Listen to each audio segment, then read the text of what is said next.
Thanks for joining us, everyone, on News Channel 3 at 5. I'm SRiley.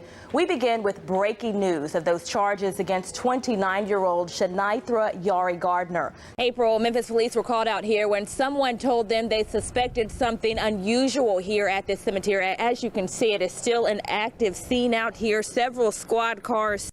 It wasn't hard for the criminals to get in, and when the criminals got inside of cars, the reason it was so easy is because people are leaving their doors unlocked, and when they're getting in, they're taking cash, loose change, and anything else they can find. We're in day 3 of extreme heat this week, and our weather experts are watching the skies. Our chief meteorologist is here, and Tim, I hear we're watching out for 2 different weather events, correct? We are on Highway 3 right now, and people tell me they are frustrated because this is what they have to deal with right now. As you can see, it really looks like a pond in front of people's homes. She says she knows the situation could have been a lot worse. Here are the bullet holes from that shooting. The Markova firefighters are still out here on the scene. They were battling what many people refer to as a massive fire. Take a look. As you can see, smoke is still coming from a few units this morning. Well, some of those victims were so upset that they left the courtroom directly after Henry Munger pleaded guilty. We got a chance to listen to one of those young ladies speak today, and you oftentimes wondered if she was even going to be able to get through it, but she finally had the strength to stand up to Munger, and she tells him that she's so happy to know he won't be able to do this to anybody else. It hurt my heart that you took advantage of me like that, me and my sisters at a very young age.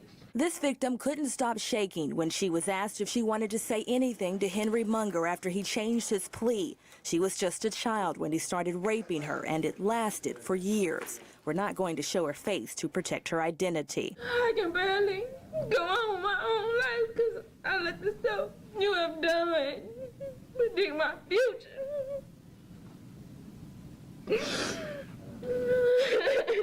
Munger's victims were as young as 5 years old. He was sentenced to 15 years for the 2 rape of child convictions and 8 years on a separate rape charge. Munger didn't seem too concerned about the sentence or the emotional stress he caused. When you plead guilty, these are convictions that go on your record. These are serious felonies. Well, I'd be dead anyway, so I accept that. His victims were in court, but Munger never looked them in the eye. This victim says she's glad it's over and is getting some closure. Oh, childhood is gone because of that. I'm just glad I'm brave enough to stick up to you and say what I have to say to go on with my life. I can't let you hold me down no more. Wow, and the judge also told the victim that she is very proud of that victim for being able to stand up to Munger. She says she's happy she got the courage to do that. Henry's wife, Barbara, is facing charges for trying to convince one of the girls to lie to detectives, and Henry Munger's son, who's a former police officer, is set to go to trial next month for sexually assaulting a family member. Reporting live in downtown Memphis, SRiley, WREG News Channel 3. Claudia, things have certainly calmed down here quite a bit, but earlier it was very chaotic. You couldn't even get down this street where the shooting happened. We are on Hester Street, and it was very crazy out here. A lot of neighbors came out to see what was going on, and those neighbors say they cannot believe a police officer was shot. Yeah, I was back here working. We heard 2 shots. We came up. We saw a car fly by, and then we saw like one of the police cars, plain cars behind him. And then the next thing we know, we heard the gentleman holler twice down there. Some neighbors say it was hard to tell where the shots came from, but it didn't take long to find out. They came outside to crime tape and several Memphis police officers outside their home. When they shoot a police officer, you know what they'll do to us. The officer shot in the leg on Hester Street is Robert Armour with the Organized Crime Unit. He started following Daniel Jefferson after reports of drug activity. Investigators say when Armour identified himself, Jefferson started shooting. So we thought he had died because we didn't hear nothing else. Then next thing you know, here they come, all of them. Came down there to his rescue. Chaos, crazy, unsafe, just so much. Neighbors say generally this is a quiet community. They weren't afraid to come outside of their homes until this happened. Now we see that the policemen are getting harmed too. It's like, I mean, what is it? What do it take for us to wake up and just say, hey, let's have a nice day today? Graffiti like this litters basketball courts across the city, but one Memphis man is doing everything he can to clean up courts so kids can have a safer place to play. I love playing outdoor basketball. I'll come back and fill in the missing gaps, so it'll be one solid line. Daniel Peterson with Project Backboard says a lot of outdoor basketball courts in South Memphis are in bad shape. That's why he started the project. He's cleaning up graffiti and painting lines on this court in Gaston Park in South Memphis. I'll do part of this while my paint's drying, and then go do some more, add some more lines to the court, come back here, take off some more graffiti, and then when I get it all off, add the backboard square here, just in an orange red, so folks who want to work on their bank shot have some place to aim at. In the past, kids were creating their own foul lines, three-point lines, and out-of-bounds lines, just so they could play a game of basketball. Peterson says there are 51 outdoor courts in Memphis. Only 18 have lines on them. Even just adding the lines, not doing anything else to the court, I always talk to kids at these different parks, and they always talk about how it's like a whole brand new court, and really, you know, it's $100 worth of paint in a little bit of time. Peterson doesn't get paid to do this. He does it because he knows the impact something like this can have on the kids who come to this park. Maddie Fitzgerald, who lives in the neighborhood, says her great-grandchildren play at the park every day. She knows they will be pleased with the end result. That's good. That's great.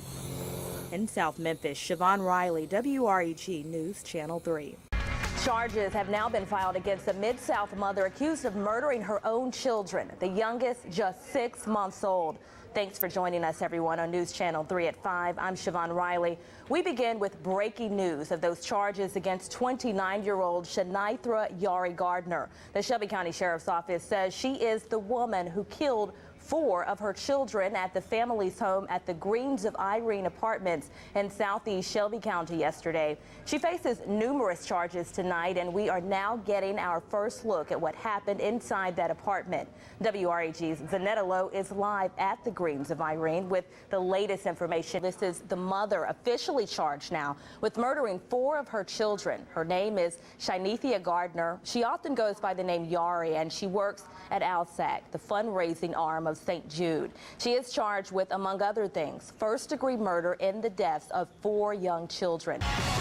A breaking news update. Memphis police confirm search crews have recovered the body of a 6-year-old from a lake in northeast Memphis. The boy was fishing with his family Friday night when he jumped in the water. WREG spoke with the child's distraught aunt. This devastating to us right now. Ma'am, I have lost everything in me. We just lost our grandma. And now this, so you know I'm hurt. Everything. It's my heart. This my man. Y'all need to watch our kids. You can turn your head 1 second and they be gone. And they be gone when we can't do nothing about it. Very unfortunate for that family. Crews searched for the boy for hours, but he was already dead when they found him. This is News Channel 3 at 4:30.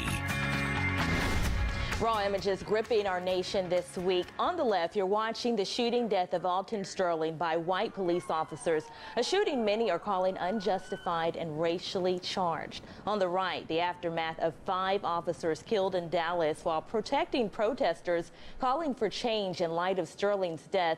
Tonight, Memphis leaders are calling these images snapshots of a bigger problem. Thanks for joining us, everyone. I'm Siobhan Riley. WREG's Elise Preston spoke with those leaders who say this weekend they are hoping to help fix that problem through criminal justice reform. The forum is set for Sunday. It will be held at First Baptist Broad from 3 p.m. until 6 p.m. We've been following the developments of all aspects of this story as they unfold. Dallas authorities say the gunman who shot and killed 5 police officers is 25-year-old Micah Xavier Johnson, an Army Reserve veteran from Mesquite, Texas. A law enforcement official says Johnson had no criminal record or known terror ties. He was killed by a Dallas police bomb squad robot after negotiations failed. We're in day 3 of extreme heat this week, and our weather experts are watching the skies. Our chief meteorologist is here, and Tim, I hear we're watching out for 2 different weather events, correct? Just days after Mississippi's religious freedom law was struck down by a federal court, the governor is trying to work it back in. Governor Phil Bryant filed an appeal notice asking the court to let the bill go into effect. That bill would allow businesses and even state officers to deny services to same-sex couples. The law was supposed to go into effect on July 1st.